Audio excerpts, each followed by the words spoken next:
মধ্যপ্রাচ্য সহ বিভিন্ন গন্তব্যে ফ্লাইটের ভাড়া বেড়েছে কয়েক গুণ। এতে কর্মস্থলে ফিরতে চরম ভোগান্তি পোহাতে হচ্ছে প্রবাসী শ্রমিকদের। অন্যদিকে পর্যটন মৌসুমকে কেন্দ্র করে বাড়তি ভ্রমণের সুযোগ নিয়ে আকাশপথের ভাড়া এখন আকাশচুম্বী। পর্যটন খাত সংশ্লিষ্ট ব্যক্তিরা বলছেন, সরকার পতন ও নতুন সরকারের দায়িত্ব নেওয়ার পর বিদেশ যাত্রার অনেকটাই ভাটা পড়ে।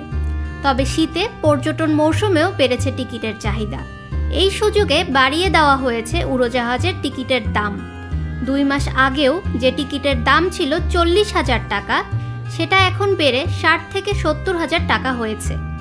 এমন পরিস্থিতিতে টিকিটের দাম সহনীয় রাখতে বিদেশি এয়ারলাইন্সগুলোকে অনুরোধ জানিয়েছে বাংলাদেশ বেসামরিক বিমান চলাচল কর্তৃপক্ষ। ট্রাভেল এজেন্সিগুলোকে সংগঠন আটাবো উড়োজাহাজ ভাড়া সহনীয় রাখার অনুরোধ জানিয়ে বেসামরিক বিমান পরিবহন ও পর্যটন মন্ত্রণালয়কে চিঠি দিয়েছিল। পরে মন্ত্রণালয় থেকে আবার ভাড়া সহনীয় রাখতে এয়ারলাইন্সগুলোকে নির্দেশনা দেওয়ার অনুরোধ জানিয়ে বেবিচককে চিঠি দেওয়া হয়। আটাবের সভাপতি আব্দুস সালাম আরেফ জানিয়েছেন, মধ্যপ্রাচ্যের গন্তব্যগুলোতে ভাড়া বেশি বেড়েছে। এর মধ্যে সবচেয়ে বেশি ভাড়া বেড়েছে জেদ্দা, মদিনা, রিয়াদ ও দাম্মাম রুটে। এসব গন্তব্য ভাড়া বাড়লে সংশ্লিষ্ট অন্য গন্তব্যগুলোতেও এয়ারলাইন্সগুলো ভাড়া বাড়িয়ে দেয়। সামগ্রিকভাবে 30 থেকে 40% পর্যন্ত ভাড়া বেড়েছে।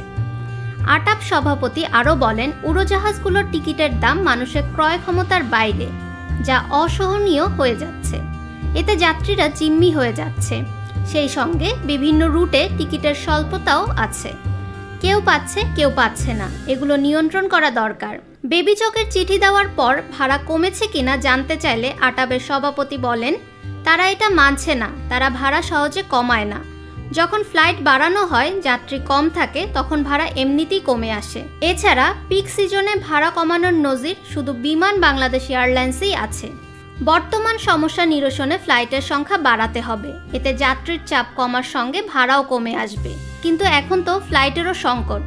এই পরিস্থিতি যাত্রীদের জন্য মোটেও সুখবর নয়। এদিকে সম্প্রতি বাংলাদেশে ফ্লাইট পরিচালনা করা বিদেশি 24টি এয়ারলাইন্সকে অনুরোধ জানিয়ে চিঠিটি পাঠান বেবিচকের পরিচালক গ্রুপ ক্যাপ্টেন আহসান হাবিব। ফাহমিদা বিনতে আনোয়ার, নিরপেক্ষ নিউজ ডেস্ক, ঢাকা।